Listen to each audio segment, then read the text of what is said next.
अस्सलाम वालेकुम। प्रोग्राम जुर्म अंजाम के साथ मैं हूं मुजाहिद शेख। नाज़रीन, आज के प्रोग्राम में हम आपको दिखाएंगे कि लाहौर के इलाके गड़ी शाह में एक ऐसा वाकया पेश आया जिसने सबको हैरान कर दिया।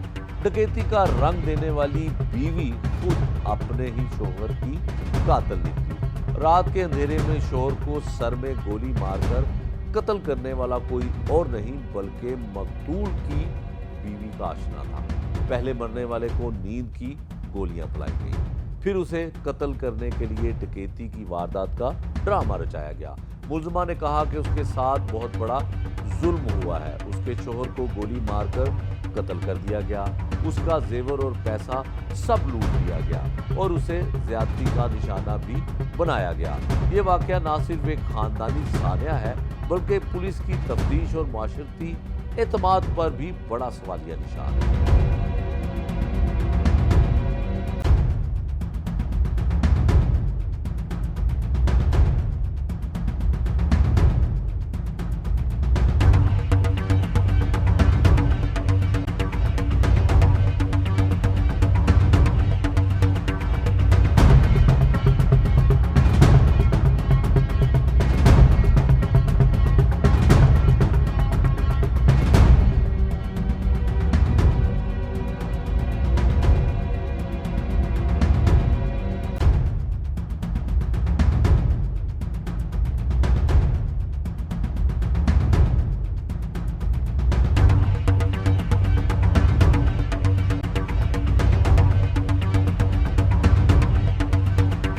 गड़ी शाह के इलाके में जो कत्ल की वारदात हुई, पहले उसको मुख्तलिफ़ किस्म के रंग दिए जाते रहे और मकतूल का वालिद है और करीबी रिश्तेदार भी है, मुकदमे का मुद्दई भी है वालिद। इनसे जानते हैं कि ये वारदात कैसे हुई और कत्ल क्यों किया गया, जो कातिल था उसका क्या ताल्लुक़ था इस कत्ल के साथ। ये सारे मामला हम उनकी ज़ुबानी जानते हैं। बुजुर्गो, बड़ा अफसोसनाक होया, बड़ा दुख होया, की होया सी? ਬਾਜੀ ਉਹ ਅੰਬੈਲ ਦੇ ਵਿੱਚ ਲੱਗੀਆਂ ਰਹੀਆਂ ਨੇ ਉਹਦੇ ਨਾਲ।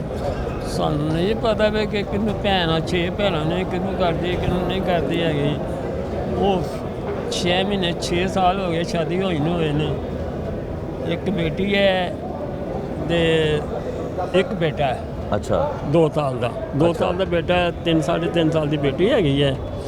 ਤੇ ਸਾਨੂੰ ਨਹੀਂ ਪਤਾ ਵੀ ਇਹ ਜ਼ੁਲਮ ਕਰ ਜਾਣਾ। ਇੱਕੋ ਕਿ ਮੇਰਾ ਬੇਟਾ ਹੀ ਤੂੰ ਸਾਡੇ ਕੋਲ ਤਲਾਕ ਲੈ ਲੈ ਕੇ ਇੰਨਾ ਜ਼ੁਲਮ ਕਰ ਗਈ। ਹੱਦ ਬੜੇ ਖਾਬੋ ਖਿਆਲ ਦੇ ਨਹੀਂ ਹੈਗਾ। ਪੁਲਿਸ ਨੇ ਸਾਡੇ ਨਾਲ ਬੜੇ ਤਾਮਨ ਕੀਤਾ, ਬਹੁਤ ਸਾਰੇ ਤਾਮਨ ਕੀਤਾ। ਜਿੰਨਾ ਵੀ ਇਹਨਾਂ ਸ਼ੁਕਰੀਆ ਅਦਾ ਕਰੀਏ ਉਨਾ ਹੀ ਥੋੜ੍ਹਾ ਹੈਗਾ। ਅੱਛਾ ਬਜ਼ੁਰਗੋ, ਇਹ ਦੱਸੋ ਕਿ ਬੇਟੇ ਨੂੰ ਕਤਲ ਕਰਨ ਵਾਲਾ ਜਿਹੜਾ ਸੀ ਉਹਦਾ ਕੋਈ ਬਹੂ ਦੇ ਨਾਲ ਤਾਲੁਕ ਸੀ ਤੁਹਾਡੀ? ਹਾਂਜੀ ਹਾਂਜੀ। ਕੁਝ ਪਤਾ ਹੈ ਕਿੰਨੇ ਅਰਸੇ ਤੋਂ ਤਾਲੁਕ ਸੀ, ਕੀ ਸੀ? ਉਹ 6 ਮਹੀਨੇ ਸਾਲ ਦੇ ਵਿੱਚ ਦੇਖੋ ਜੀ ਅੰਬੈਲ ਹੈ।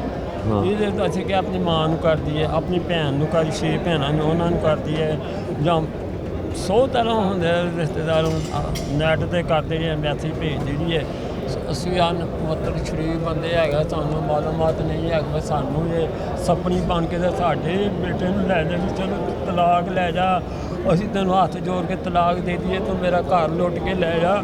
ਮੈਨੂੰ ਕੁਛ ਨਹੀਂ ਚਾਹੀਦਾ, ਮੈਨੂੰ ਇਨਸਾਫ ਚਾਹੀਦਾ। ਮੇਰਾ ਘਰ ਲੁੱਟ ਲੈਣ, ਮੇਰੇ ਕੋਈ ਮੇਰਾ ਬੇਟਾ ਰੇਲਵੇ 'ਚ ਲੱਗਾ ਹੋਈ, ਤਨਖਾਹ ਲਿਆ ਕੇ ਹਰ ਚੀਜ਼, ਕਿਸੇ ਚੀਜ਼ ਦੀ ਕਮੀ ਨਹੀਂ, ਹਰ ਚੀਜ਼ ਉਹਨੂੰ ਮਿਲਦੀ ਪਈ ਜੀ।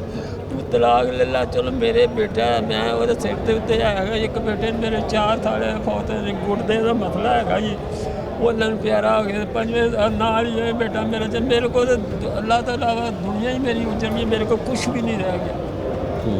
ਮੈਂ ਤਾਂ ਫਿਲਮ ਜੋਗਾ ਕੁਛ ਨਹੀਂ। ਮੈਂ ਤਾਂ ਰੋ ਕਹਿੰਦੇ ਹੋ ਗਏ, 4 ਸਾਲ ਦੇ ਅੱਗੇ ਹੋ ਗਏ ਨਜ਼ਰ ਨਹੀਂ ਆਉਂਦਾ।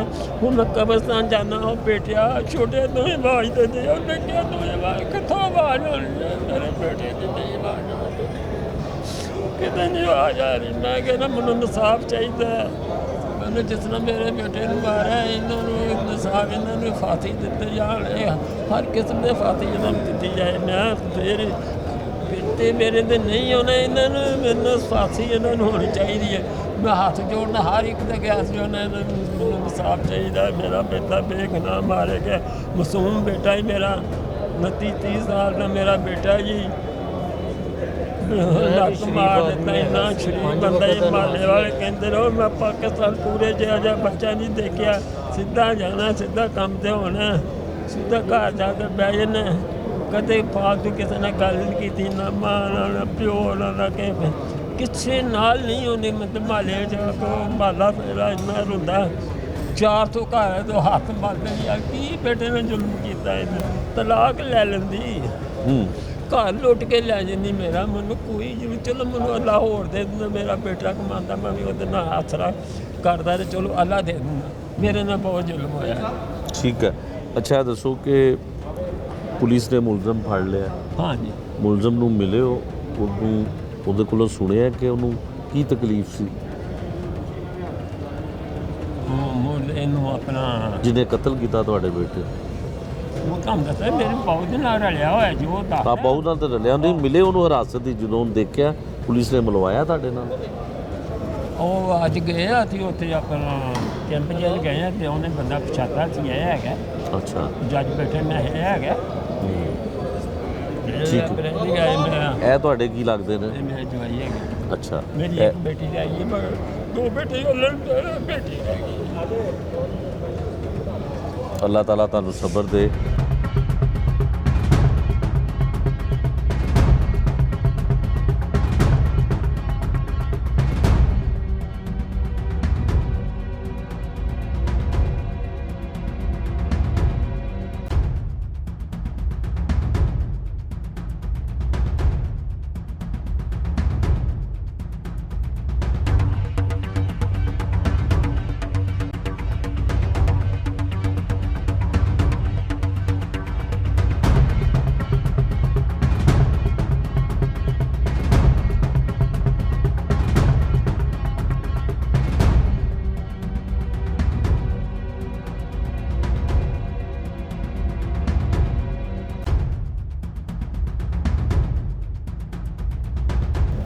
भाई आप अपना नाम बताएं। आमिर है, मैं इनका दामाद हूँ जी। तो जिस दिन मैं ये वाक़या हुआ है उस दिन मैं घर में सोया हुआ था। तो उस दिन मैं जो था ना रेस्टोरेंट पहले मैं रेस्टोरेंट पे गया था। वो रेस्टोरेंट में जब जैसे ही मैंने जो है छुट्टी की है उस दिन छुट्टी करके तो मैं निकला हूँ।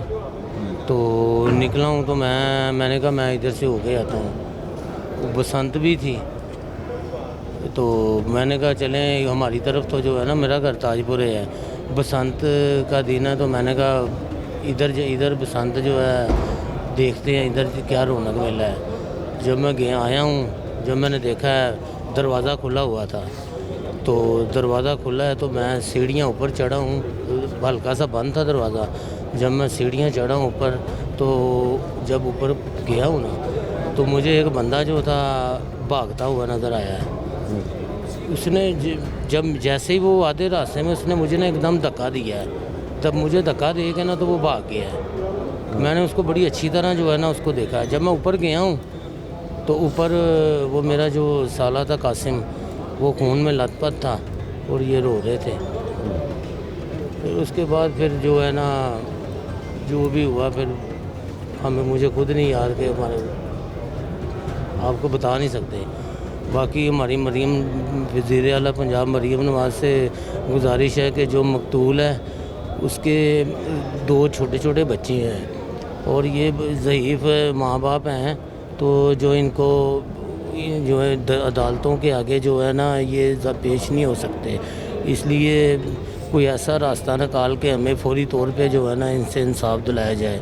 बाकी पुलिस जो है पुलिस ने अपना पूरा काम किया है। इससे पुलिस से हमें कोई ऐसा कोई शिकवा नहीं है। पुलिस ने अपना पूरी मेहनत के साथ अपना काम किया है।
नाजरीन, पुलिस की इन्वेस्टिगेशन में ये केस इब्तदा में एक ब्लाइंड मर्डर और डकैती की वारदात के तौर पर सामने आया, लेकिन तफ्तीश के दौरान हकायक कुछ और निकले।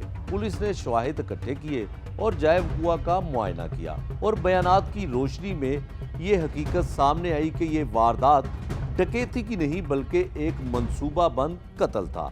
मुल्जिम और मुल्जिमा को शामिल तफ्तीश किया गया, उनके बयानात में तजाद सामने आया और पुलिस ने जदीद तरीकाकार इस्तेमाल करते हुए असल हकीकत तक रसाई हासिल की। यूं ये केस हल हुआ और पुलिस ने उन मुल्जिमों को कानून के कटहरे में ला खड़ा किया। आइए सुनते हैं पुलिस की इन्वेस्टिगेशन में क्या कुछ हुआ और ये केस किस तरह हल किया गया।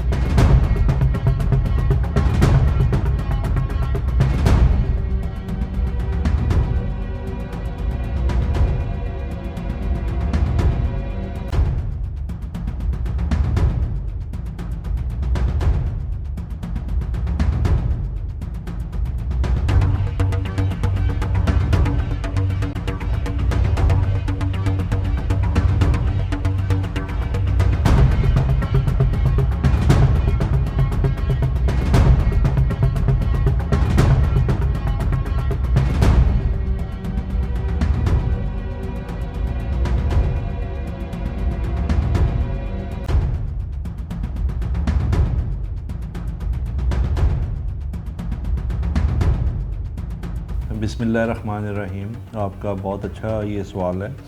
इसमें बिल्कुल जब पुलिस मौके पे पहुंचती है तो मुल्ज़िमा जो स्टेटमेंट देती है कि जी मेरे साथ रेप भी किया गया है और मेरे साथ जो है ये वारदात भी की गई है, मेरा सोना भी ले गए हैं, 2 नामालूम लोग आए हैं और जाती दफ़ा मज़ाहमत पर जो है वो मेरे खामन को कत्ल कर गए हैं। तो इनिशियली जो है उसमें मैं भी क्राइम सीन पे जाता हूँ और मेरे साथ टीम भी जाती है। जब हम क्राइम सीन को देखते हैं तो क्राइम सीन कोई डिफरेंट स्टोरी बता रहा होता है। तो अब पुलिस को क्योंकि ये इन्वेस्टिगेशन है, इसको तमाम पहलुओं को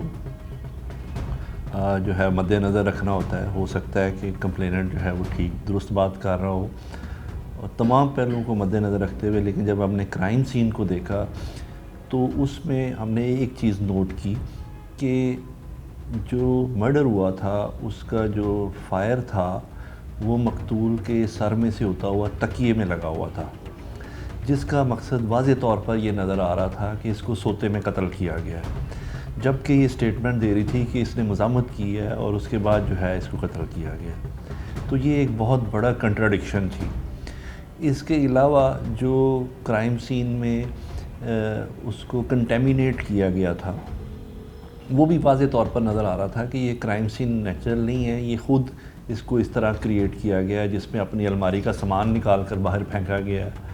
और वो एक 2-2.5 मरले के घर में अगर 2 बंदे आ रहे हैं तो उनका क्या पर्पज़ था, क्या यहाँ बहुत ज़्यादा अमाउंट मौजूद थी। तो पुलिस इन तमाम पहलुओं को मद्देनज़र रख कर इनको देख रही थी, जिसमें हमें इब्तदाई 2-3 घंटों के अंदर ये बात वाज़ेह हो गई थी कि ये जो स्टेटमेंट दी जा रही है ये दुरुस्त नहीं है। तो इसमें जो है इसमें इसी वजह से हमने मकतूला को मुद्दई नहीं बनाया जो इसकी स्टेटमेंट थी, और उसके जो वालिद है जो कि निचली मंजिल पर रह रहे थे वो उनको हमने इसका जो है मुद्दई बनाया। और फिर इन दुरुस्त पहलुओं पर जो वो चीज़ें उसने बताई कि मुल्ज़िमान जाती दफ़ा अपने साथ ले गए हैं, पुलिस ने उनकी सर्च शुरू की। आपने क्राइम सीन को एक सिस्टमेटिक तरीके से जब आप सर्च करते हैं तो आपको वो तमाम शवाहिद जो है वो हमें मिल गए। उसका फ़ोन भी हमने वहीं से बरामद कर लिया, आला कत्ल भी बरामद हो गया और खोल भी बरामद हो गया। वो फ़ोन जिसके बारे में मुल्ज़िमा ये कह रही थी कि वो 2 मुल्ज़िमान नामालूम जाती दफ़ा छीन के ले गए। तो जब ये चीज़ें सारी ट्रेस हो गई तो अब उसके पास ये नाकाबिल तरदीद शवाहिद ऐसे थे, नाकाबिल तरदीद सबूत ऐसे सामने आ गए जिसकी वो कोई जवाब ना दे सकी। और उसके बाद फिर जब उसकी तफ्तीश की गई, इंटेरोगेशन की गई, तो पता लगा कि इसका जो आशना जिसका इसके साथ 1 साल से ताल्लुक़ था वो भी इस वारदात में मुलव्वस है और वो इधर ही थे। और उस तमाम जो है वो शाहिद इकट्ठे किए गए और 24 घंटे के अंदर उस मुल्ज़िम को भी आरफ वाले से जो है वो अरेस्ट कर लिया गया। ये एक ऐसा सेंसिटिव इशू था कि हम इस पहलू को भी नज़रअंदाज नहीं कर सकते थे कि ये ख़ातून सच बोल रही हो, इसके साथ वारदात हुई हो और ऐसा ही हो जैसे ये बयान कर रही है, तो सबसे पहले पुलिस ने वो जो शवाहिद थे, वो जो सबूत थे, वो इकट्ठे किए। वो तमाम फ़ोन जो है वो इकट्ठे, जब हमने वो फ़ोन, उसका मोबाइल फ़ोन ट्रेस हो गया, तो वो तमाम जो इसका रब्ता उसके साथ था, वो फौरी तौर के ऊपर वो कंट्राडिक्शन जो है वो आ गई सामने। और फिर ये उसको सामने जब वो चीज़ें रखी गई तो ये इसकी तरदीद ना कर सके।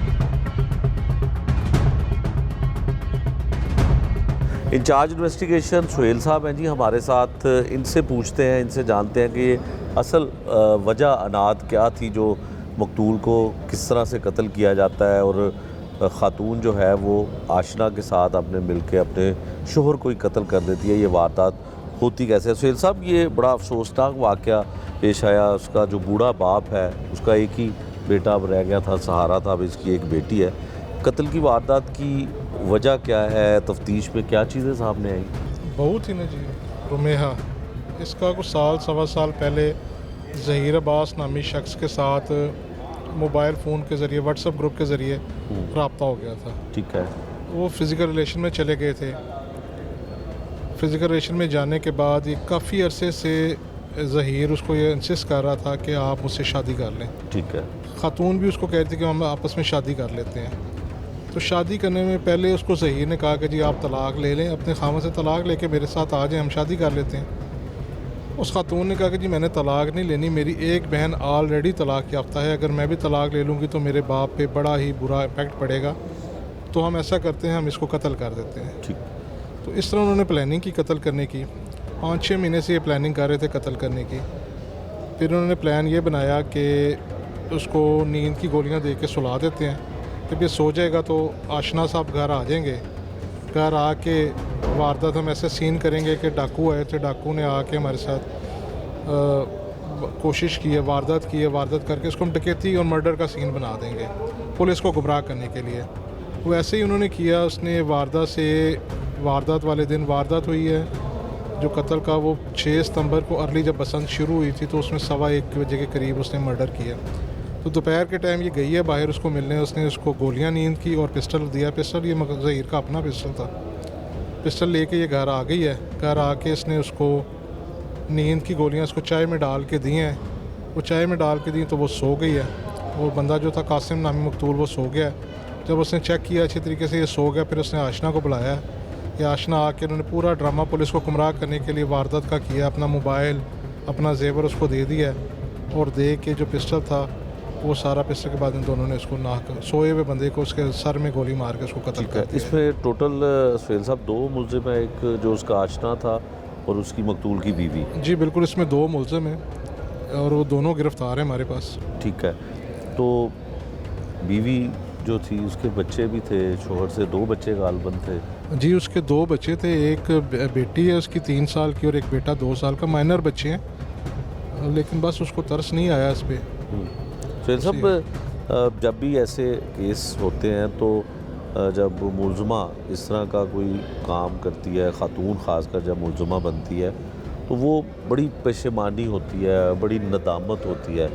इंटेरोगेशन के दौरान इसने एतराफ़ किया कि दूसरे मर्द की तरफ ये राग़ब क्यों हुई, कौन सी ऐसी वजह थी जो इसको किसी दूसरे मर्द की तरफ अट्रैक्ट करती थी और क्यों इसकी दोस्ती हुई? इंटेरोगेशन में बिल्कुल उसने बात है, नदामत नाम की चीज़ उसके पास बिल्कुल नहीं हुई उसको। अब उसको कुछ थोड़ी थोड़ी नदामत शुरू हो गई है।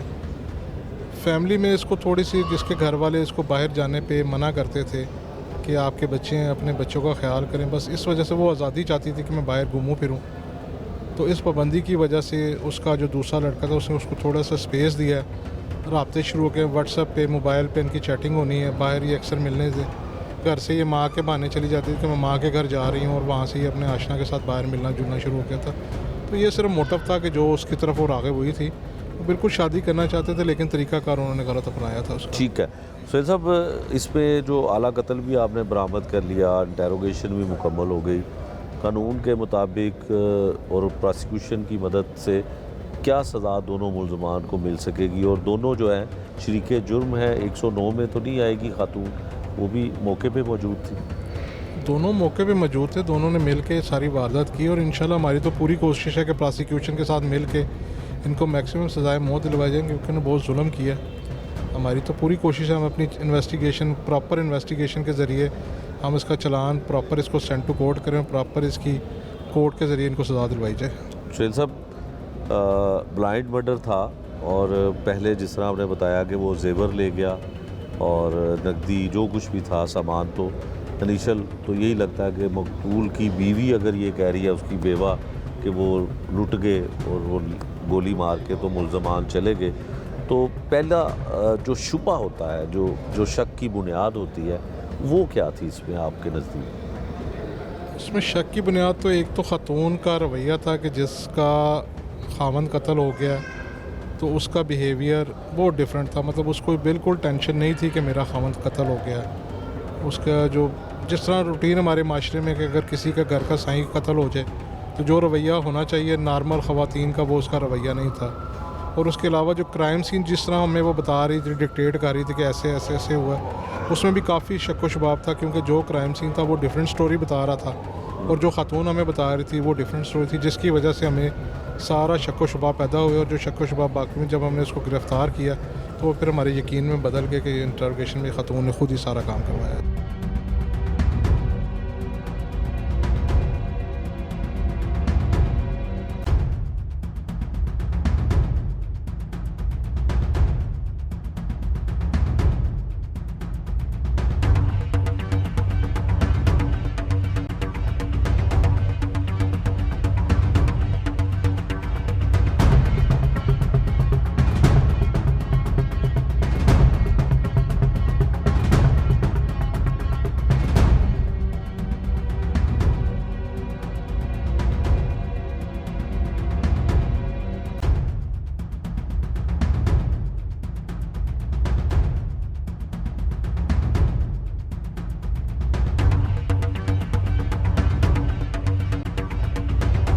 सबसे पहले जो ना हम पहुँचे मौके पे जो है ना सारा जब हमने मौका चेक किया है तो वहाँ से जो हालात थे ना, जो चीज़ें इसने बिखरी हुई चीज़ों से वाज़े हो रहा था। PFS से भी बुला ली, ठीक है। और जो है ना, जो जब हमने इसके बच्चों के जो है ना, बच्चे जो छोटे, इसकी बेटी जो है ना छोटी है, जो मुलज़मा है, जो मकतूल की बीवी है, जब उससे हमने पूछा ना, तो उसने सबसे ज़्यादा जो हमें ट्रेस करने में मदद मिली ना, तो उसने बताया कि जो है ना एक अंकल आए थे और जो है ना मेरी मामा ने जो है ना मारा है मेरे पापा को, ठीक है।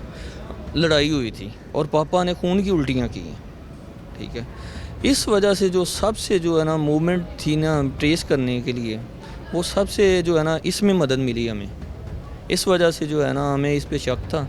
मुलज़मा पहले तो डिनाई करती रही कि मैंने जो है ना नहीं किया, तो फिर जो है ना फ़िलहाल जो वो डकैती का रंग दिया और रेप का उसने रंग दिया। फिर जो है ना एविडेंस तो हमारे पास आ चुकी थी, हमें जो है ना पूरा शक हो गया था वकूवे की वजह से भी। जो उसने चीज़ें बखेरी थी वो ऐसे लग रहा था कि इसने खुद ही बखेरी हैं, ठीक है। PFS वालों ने भी कंफर्म किया कि ये खुद ही बखेरी गई हैं। तो मज़ीद उसके बच्चों ने जो है ना वो कंफर्म कर दिया, ठीक है।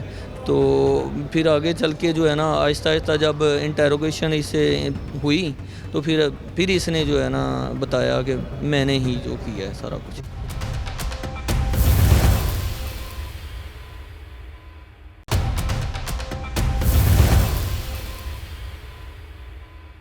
नाज़रीन, बाज़ ख़वातीन अपनी अज़वाजी ज़िंदगी को बज़ाहिर पुरसुकून दिखाती हैं, लेकिन अंदरूनी तौर पर ऐसी ख्वाहिशात और कमियां मौजूद होती हैं जो उन्हें नाजायज़ रिश्तों की तरफ धकेल देती है। सवाल यह है कि आखिर वो कौन सी ख्वाहिशात हैं, वो कौन सी महरूमियां हैं जिन्हें पूरा करने के लिए ऐसी खवातीन अपनी ज़िंदगी को जुर्म की राह पर डाल देती हैं। ऐसी खवातीन की ज़हनी हालत, रिश्तों के हवाले से उनकी सोच को समझना ज़रूरी है। इसीलिए हमने इस बारे में माहिर नफ्सियात से बात की। आइए सुनते हैं कि वो इस सूरत हाल को किस तरह बयान करते हैं।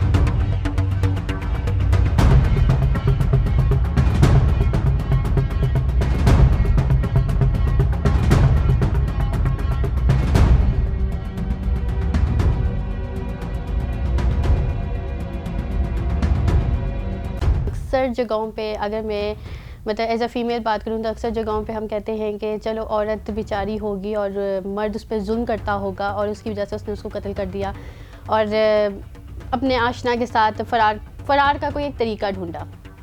लेकिन बहुत सी जगहों पे शौहर बेचारे भी होते हैं जो कि सब कुछ प्रोवाइड भी कर रहे हैं बीवी को, अपनी लव केयर सारा कुछ दे रहे हैं, और फिर भी तो उनकी बीवियां जो हैं भाई किसी आशना के साथ चली जाती हैं तो उसमें ना सिनेरियो डिफरेंट आते हैं। उसमें एक तो आता है कि औरत की अपनी पर्सनैलिटी का बहुत इसमें रोल आता है, क्योंकि देखें आपने जो मुझे केस बताया वो यही था ना कि उसमें औरत ने जो है वो अपने शौहर को नींद की गोलियां दे दी और फिर उसके बाद उसके लवर ने उस पर जो है ना गन फायर की और उसको मार दिया। तो ये वाला जो केस होता है ना, ये कोई इस तरह से नहीं हो जाता कि अचानक से इम्पल्सिव आई और रिएक्शन दे दिया किसी ने और ये सब हो गया। ये पूरी प्लानिंग के साथ चीज़ें होती है, पूरी प्लानिंग होती है कि अच्छा मेरा शौहर इस टाइम पे आता है, वो इस टाइम पे ये खाता है, तो इस टाइम पे अगर चाय भी पीता है तो मैं इसको उसमें नींद की दवाइयाँ दे सकती हूँ। नींद की दवाइयाँ ऐसे आसानी से नहीं मिलती घर में, हर एक के घर में तो नींद की दवाइयाँ नहीं होती, तो नींद की दवाइयाँ अरेंज करना एक तो ये, दूसरा कितनी मिकदार देनी है, ये भी एक जो है वो एक स्ट्रैटेजी है।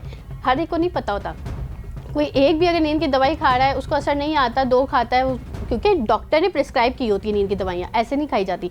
लेकिन नींद की दवाइयाँ एक से ज़्यादा या दो से ज़्यादा या तीन से ज़्यादा कितनी डाली जाएँ ताकि एक बंदा जो है बंदे पे असर आए, तो ये एक स्ट्रैटेजी है पूरी। तो इस तरह के जो स्ट्रैटेजी वाले मर्डर्स होते हैं ना, उनको कोल्ड ब्लडेड मर्डर कहते हैं। कोल्ड ब्लडेड मर्डर क्यों कहते हैं? क्योंकि उसमें एम्पैथी का रोल ख़त्म हो जाता है। उसमें होता है कि शफ़ाक दिली, ठीक है, सख्त दिली और सही जो है ना तरपा के मारना अगले को, ये वाली चीज़ आती है। तो अब इस तरह के जो मर्डर्स होते हैं, जो स्ट्रैटेजी बेस्ड मर्डर्स होते हैं, इसमें अगर हम देखें तो हमें एक तो हैरानी होती है कि औरत इस तरह के मर्डर्स कर सकती है, क्योंकि अक्सर यही होता है कि मर्द इस तरह के मर्डर्स की तरफ जाता है, औरत तो इस तरह से नहीं करती, लेकिन औरतें भी कर जाती हैं।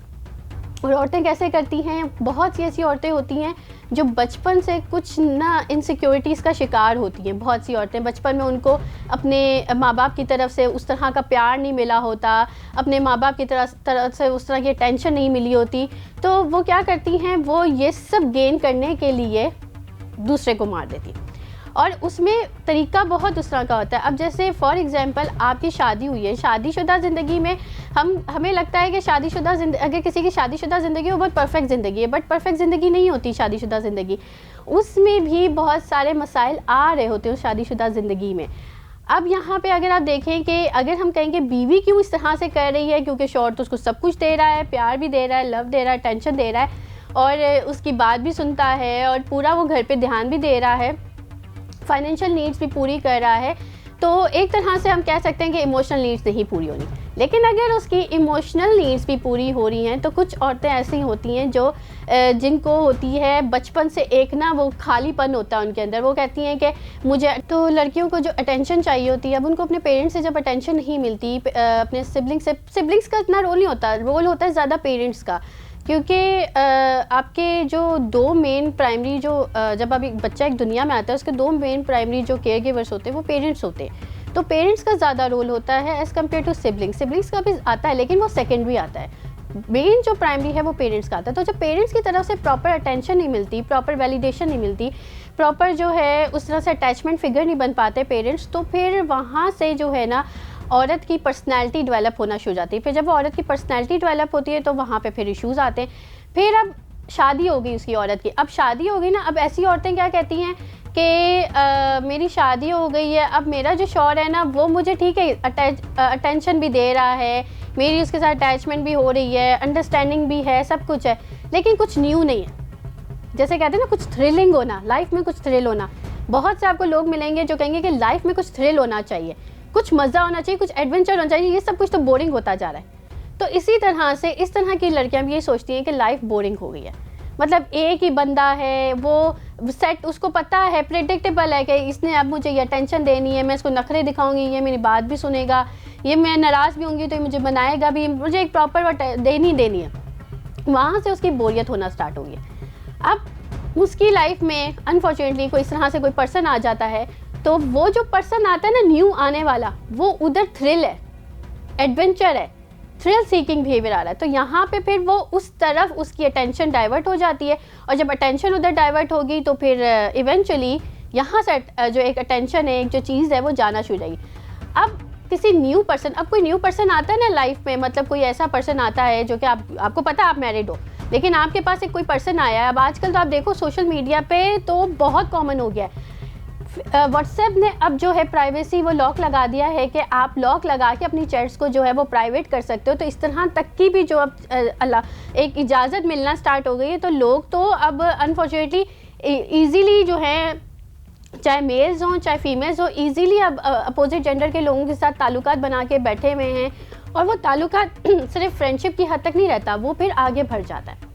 और वो कब आगे बढ़ जाता है वो किसी को भी नहीं पता चलता, क्योंकि जब किसी से आपकी इतनी ज़्यादा बात हो रही है तो इवेंचुअली आपको उसकी आदत लगने लग जाती है। और यही हो रहा है अभी आजकल के कल्चर में, हमारी सोसाइटी में, कि आदत लग रही है, लोगों को एक दूसरे की आदत लग रही है। अब वो आदत हस्बैंड से होनी चाहिए, वो नहीं हो रही, क्योंकि हस्बैंड तो बेचारा अपने काम में बिजी है, उसने तो देखो ना सारे घर की जिम्मेदारी उठाई हुई है, उसने घर को सारा देखना है हस्बैंड ने, अब वो घर को लेके चल रहा है, वो बिज़ी है, वो उस तरह से टाइम नहीं दे पाता। हस्बैंड आता है काम से होके आता है बेचारा थका हार के, वो जब थोड़ा सा रेस्ट लेगा, फिर बच्चे हैं, बच्चों को टाइम दिया, फिर उसको बीवी को टाइम दिया, तो उस तरह से हस्बैंड का तो टाइम उस तरह से नहीं मिलता। लेकिन जो दूसरा पर्सन लाइफ में आया है ना, वो ऑल द टाइम अवेलेबल है, ऑल द टाइम आपकी उससे बातें हो रही हैं, आप जो है अपने मसले उससे सॉल्व, उसको अपने दुखड़े रो रहे हो। औरतों को बहुत शौक होता है अपने दुखड़े रोने का, ये मैं कैमरे में बता रही हूँ, औरतों को बहुत शौक होता है अपने दुखड़े रोने का।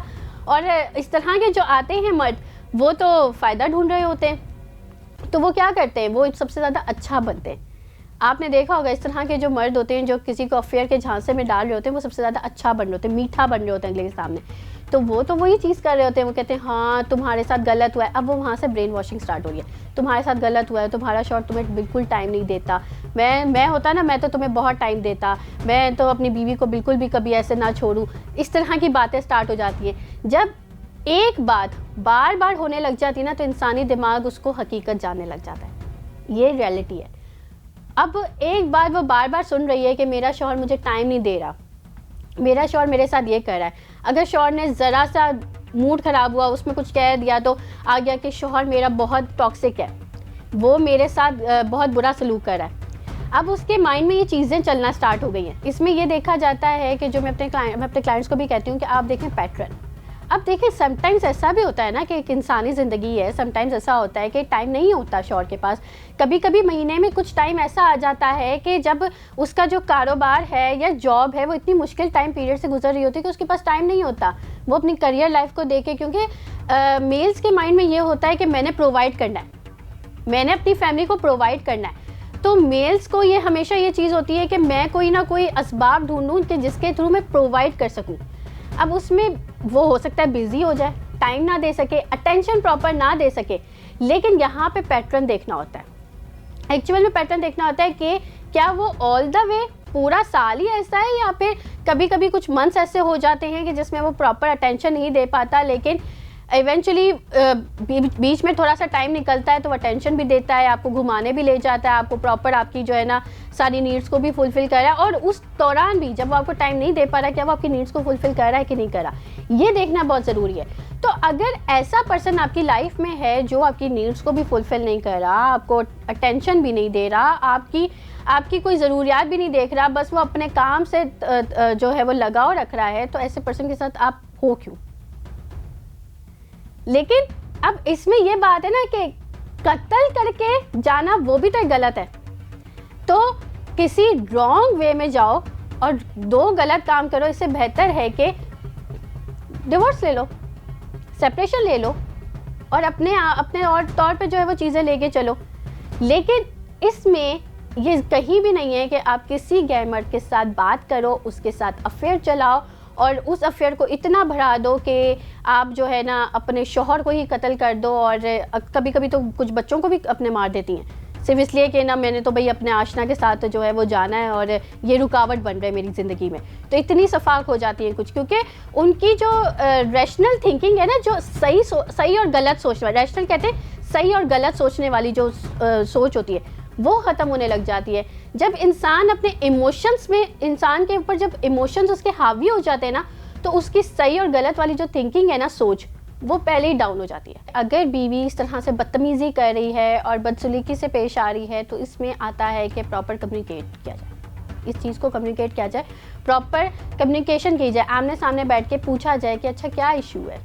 मतलब समटाइम्स आप देखें, समटाइम्स औरत जो होती है ना वो मुँह पे ज़बान से नहीं कह रही होती, लेकिन वो अपने इन बिहेवियर से यही बता रही होती है कि कुछ इशू चल रहा है, अंदर ही अंदर कोई इशू चल रहा है, जिसको अगर मेरा शौहर जो है वो सुकून से बैठ के एड्रेस कर ले तो शायद मैं उसको बता दूँ। लेकिन यहाँ पे यही है कि कम्युनिकेशन स्किल्स, क्योंकि हमारे यहाँ अनफॉर्चुनेटली कम्युनिकेशन स्किल्स नहीं है, लोग भागते हैं, कन्फ्रंटेशन से भागते हैं। तो यहाँ पे मेरा यही कहना है कि आमने सामने बैठकर बात की जाए, पूछा जाए कि क्या इशू है। मैं मतलब बहुत अरसे से ये चीज़ नोट कर रहा हूँ कि आप हर चीज़ में उखरापन दे रही हैं, आप बहुत बदतमीज़ी भी कर जाती हैं, आप इस तरह के जवाब दे रही हैं, तो ऐसा क्या हो रहा है आपके साथ, उसको बताएं।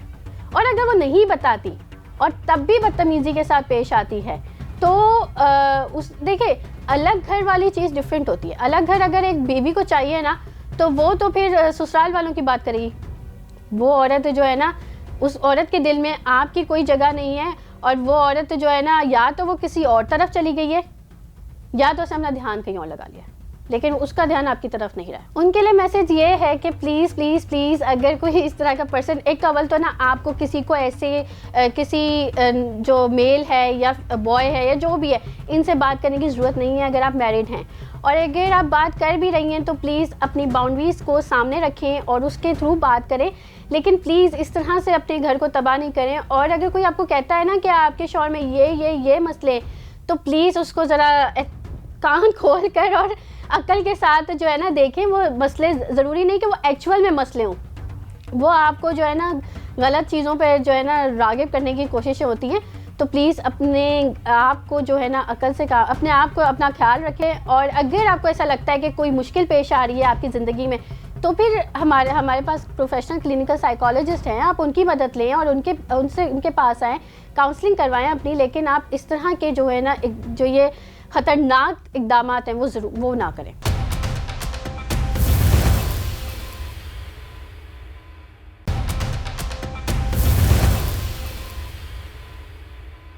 नाज़रीन, शोहर को कत्ल कर देना या कत्ल करवा देना, अपने ही बच्चों को यतीमी के रोग से जोड़ देना, ये कोई माँ इतनी आसानी से कर सकती है?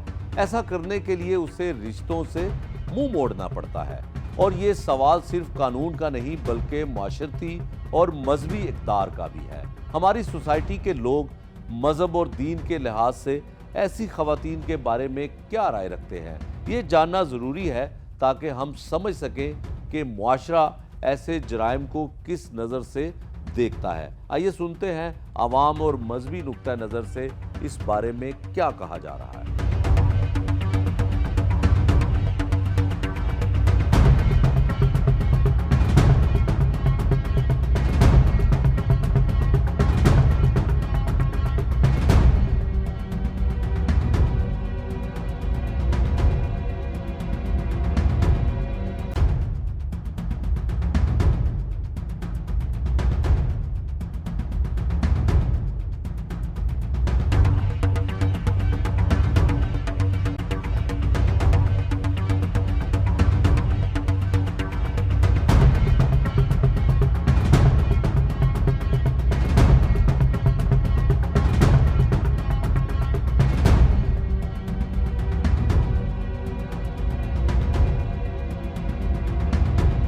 ਮੀਆਂ ਬੀਵੀ ਦੇ ਹਕੂਕ ਹੈਗੇ ਨੇ ਇਸਲਾਮ ਦੇ ਵਿੱਚ ਜੀ। ਤਰੀਕਾਕਾਰ ਜੋ ਹੈਗਾ ਕੁਰਾਨ ਹਦੀਸ ਦੇ ਹਿਸਾਬ ਨਾਲ ਬੰਦਾ ਚੱਲੇ, ਮੁਹੱਬਤ ਨਾਲ ਚੱਲੇ, ਕੁਰਾਨ ਦੇ ਹਿਸਾਬ ਦੇ ਨਾਲ ਅੱਲਾਹ ਤਾਲਾ ਦੀ ਨਬੀ ਪਾਕ ਦੀ ਸੁਨਨਤਾਂ ਤੇ ਅਮਲ ਕਰਕੇ ਬੰਦਾ ਮੀਆਂ ਬੀਵੀ ਦੇ ਹਕੂਕ ਜਿਹੜੇ ਪੂਰੇ ਕਰੇ, ਉਹ ਤੇ ਫਿਰ ਅੱਲਾਹ ਔਰ ਅੱਲਾਹ ਦੇ ਨਬੀ ਦੀ ਗੁਸਤਾਖੀ ਦੇ ਵਿੱਚ ਆ ਜਾਂਦੀਆਂ ਨੇ।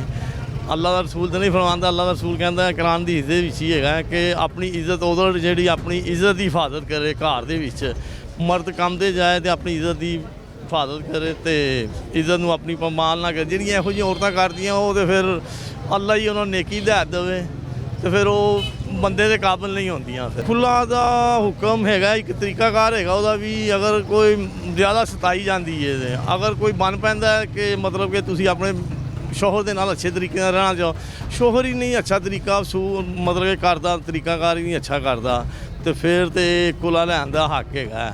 ਅਗਰ ਜੋ ਸਭ ਕੁਝ ਹਕੂਕ ਪੂਰੇ ਹੋ ਰਹੇ ਨੇ ਬੇਗਮ ਦੇ, ਵਾਲਦੈਨ ਦੇ, ਸਾਰਿਆਂ ਦੇ, ਭੈਣਾਂ ਭਰਾਵਾਂ ਦੇ ਹੋ ਰਹੇ ਨੇ, ਤੇ ਫਿਰ ਲੜਾਈ ਝਗੜਾ ਤੇ ਬੁੱਢੀ ਕੋਈ ਨਜਾਇਜ਼ ਕਿਸੇ ਤਰੀਕੇ ਨਾਲ ਲੜਾਈ ਝਗੜਾ ਕਰੇ ਤੇ ਉਹ ਤੇ ਫਿਰ ਅੱਛਾ ਨਹੀਂ ਲੱਗਦਾ। ਕੋਈ ਜ਼ਰਾ ਛੋਟੀ ਛੋਟੀ ਗੱਲ ਤੋਂ ਬੇਗਮ ਨੂੰ ਜਾਂ ਕੁੱਟਣਾ ਜਾਂ ਮਾਰਨਾ ਐਵੇਂ ਫਜ਼ੂਲ ਹੀ, ਉਹ ਤੇ ਗਲਤ ਗੱਲ ਹੈਗੀ ਹੈ। ਜਾਂ ਬੇਗਮ ਐਵੇਂ ਫਜ਼ੂਲ ਹੀ ਮਰਦ ਦੇ ਨਾਲ ਐਵੇਂ ਖਹਿ ਪੈਣਾ, ਉਹ ਵੀ ਗਲਤ ਗੱਲ ਹੈਗੀ ਹੈ। ਇਸ ਤਰ੍ਹਾਂ ਨਹੀਂ ਹੋਣਾ ਚਾਹੀਦਾ। ਜਿਹੜੇ ਤਰੀਕੇਕਾਰ ਨਾਲ ਬੰਦੇ ਨੂੰ ਚੱਲਣਾ ਚਾਹੀਦਾ, ਜਿਵੇਂ ਸਾਡੇ ਨਬੀ ਪਾਕ ਸਰਕਾਰ ਸੱਲੱਲਾਹੁ अलैहि वसल्लम ने तरीकाकार दसिया, उस तरीके ਨਾਲ अपनी ज़िंदगी ਨੂੰ गुजारना चाहिए है। इस्लाम ने ख़वातीन का बड़ा दर्जे बुलंद है। इसमें नबी पाक सल्लल्लाहु अलैहि वसल्लम ने औरतों का बड़ा इज़्ज़त एहतराम करने की तौफीक दी है, और ये बड़ी अच्छी बात है कि बीवी के साथ जो है ना वो अपने दोस्ताना माहौल रखना चाहिए, बीवी को अपना दोस्त बना कर रखें। अक्सर लोग जो ये नहीं करते हैं। बीवी के बड़े दर्जे हैं, क्योंकि बीवी का हकूक़ जो अपनी जगह थे, इंसान के जो उसके निकाह में आ जाती है ना, तो वो फिर ये होता है कि इंसान के जो वो उसके हकूक़ पूरे अदा करने का उसका फ़र्ज़ है। ये नहीं कि उसके लड़ाई झगड़ाई ये करे वो करे, नहीं, ये बात नहीं है उसको, क्योंकि वो भी एक घर की इज़्ज़त है। अगर इज़्ज़त का रखेगा तो वो इसके बड़े फ़ायदे, वो आपकी भी फर्माबरदार रहेगी और आप उसके हकूक़ आपके ऊपर फ़र्ज़ उसके पूरे करना। ये ज़रा सर ये बेहयाई है, और इस पे इस्लाम इसका नहीं इसको कहा कि इसका वो, बल्कि शौहर घर से जाए तो वो उसकी इज़्ज़त की मुहाफ़िज़ है। ऐसा कोई भी आए घर में आए तो उसको ये नहीं बड़े प्यार से कहेगी भी कौन है, नहीं, बड़े थड़के लड़के से बोलना चाहिए भी कौन है, ताकि उसको पता लगे कि घर में कोई है, उसकी इज़्ज़त की पूरी मुहाफ़िज़ है। अगर उसके साथ धोखा करेगी तो वो गुनहगार होगी, अपने अपने शौहर को भी धोखा दे रही है और अल्लाह से भी वो धोखा कर रही है। इस्लाम में ये नहीं है। मैं ख़वातीन से ये कहूँगा जो आज का दौर चल रहा है ना, ये बहुत मतलब कि पर्दे में रहना चाहिए। पर्दे के बगैर औरत जो है ना वो नहीं है। जो आज का बेपर्दगी हुई है ना, ये अच्छी नहीं बात। पर्दे में रहना चाहिए, क्योंकि औरत है ही पर्दे में है। जो ओपन हो जाती है तो वो चीज़ नहीं रहती जो होनी चाहिए। वो इस्लाम इसका दर्द नहीं देता। इस्लाम ये कहता है कि औरत को जो पर्दे में ही रहना चाहिए। इस्लाम में जी मियाँ बीवी का दर्जा ये है कि जो औरत है वो अपने मियाँ का ख्याल रखे, और जो मर्द है अपनी औरत का ख्याल रखे। तो फिर ही जो ना ये गाड़ी के 4 पहिए होते हैं, 7 बच्चे भी मिला के। तो जो आजकल जैसे चल रहा है, जो बीवियाँ बड़ी तेज़ हैं, औरतों को ऐसे बंदों को घूरती हैं आगे से, जैसे पता नहीं बंदे कौन सा बंदों ने गुनाह कर लिया है। यकीन मानो बंदा घर जाए ना तो बंदा ऐसे होता है कि जैसे बंदे के अंदर सांस ही नहीं है, ऐसे बीवी बंदे को देखती है। तो ये माहौल नहीं होना चाहिए। औरतों को भी चाहिए कि इस्लाम की तरफ आना, ये खुले बाल छोड़ना। ठीक है, फैशन का दौर है, कोई पार्टी हो जाती है, कोई शादी हो जाती है, आप करें कोई मसल का अपने कंट्रोल भी करें। अब हमारी बीवियाँ बड़ी तेज़ हुई हैं, हमारी बीवियाँ हमारा कहना नहीं मानती हैं। वो इतनी तेज़ है, उनको जरा भी बात करें तो वो सीधा कहती है हम अपने माँ बाप के घर जा रही हैं। इतनी तेज़ औरतें हो चुकी हैं कि ऐसी कभी तेज़ औरतें नहीं देखी हैं। अपनी मर्ज़ी का खाना, अपनी मर्ज़ी का पीना, शौरमे खाती, बर्गर खाती, चिप्सें खाती हैं, क्रीमें लगाती हैं सारी, तो फिर इतना आकड़ती हैं, कोई हिसाब नहीं है। अल्लाह ताला इनको हिदायत दे औरतों को। ठीक है, मर्द भी है कोई मसलन के, ठीक है, मर्द भी कोई गलत होंगे, लेकिन ज़्यादा जो है ना, जो औरतें हैं, इनको चाहिए कि दीन के ऊपर चलना, इस्लाम के ऊपर चलना, क्योंकि सारा दिन घर होती हैं, सारा दिन घर होती हैं। तो ये मेरा तो पैगाम यही है इन औरतों को और उन मर्दों को कि ये ज़रा अपने आप को चेंज करें थोड़ा, तो फिर ही गाड़ी चलती है, नहीं तो वैसे गाड़ी नहीं चले। मियाँ बीवी के रिश्ते के मुतालिक इस्लाम में यह है कि मियाँ को चाहिए जो चीज़ अपने लिए पसंद करे अपनी बेगम के लिए वही पसंद करे, खाने पीने की चीज़ हो या पहनने की चीज़ हो या घरेलू इस्तेमाल हो, जो उसको चीज़ अच्छी लगे। बीवी का भी वही हक है कि उसको अच्छी तो अच्छी चीज़ें दे। इस्लाम में सबसे बेहतर यही है, जो आप इस्तेमाल करें, कपड़े अपने लिए अच्छे लेके आए तो बीवी के लिए भी अच्छे लेके आए। जूता हो, कपड़े हों, खाने पीने की कोई अशिया हो तो बीवी का ख़ास ख्याल रखे। इस्लाम में ये हुक्म है मर्द के लिए। बीवी को भी चाहिए कि मियाँ का अपने खामंद का, घर वाले का ख़ास ख्याल रखे, उससे अपनी मोहब्बत करे, दूसरों किस्म के साथ ना ताल्लुकात बनाए। जैसे आपने सवाल किया है, हुक्म के मुताबिक, शरीयत के मुताबिक ये है कि अपने खान से दिली मोहब्बत करे, यानी कि ऊपर से और अंदर से और ये नहीं होना चाहिए। वो आप अपने खामद के साथ मोहब्बत करे, शरीयत के मुताबिक उसका एहतराम करे, उसके साथ जी करके बुलाए, और मियाँ को भी चाहिए उसके साथ मोहब्बत करे, जी करके बुलाए। आपस में इनके साथ मोहब्बत आपस में होनी चाहिए दीन इस्लाम के मुताबिक। अगर बीवी को कोई मसला है मियाँ के बारे, कोई ऐसी बात है खुला के बारे या कोई भी वो चाहती है तो वो खुलम खुला अपने मियाँ को बता दे। ये नहीं कि दिल में कुछ और हो, ऊपर कुछ और हो। जो भी उसको मसला है, कोई उसको तकलीफ़ है, कोई उसके साथ मियाँ अगर धोखा करता है कि टाइम पे उसको खाने का ख्याल नहीं करता, उनके घरेलू चीज़ों का ख्याल नहीं करता, तो मियाँ को चाहिए कि वो सब कुछ उसका ख्याल करो। बीवी को चाहिए जो मियाँ उसके मुतालिक नहीं करता तो मियाँ को बताए कि मुझे आपसे ये प्रॉब्लम, ये मुझे मसला है, वो मियाँ को बताए।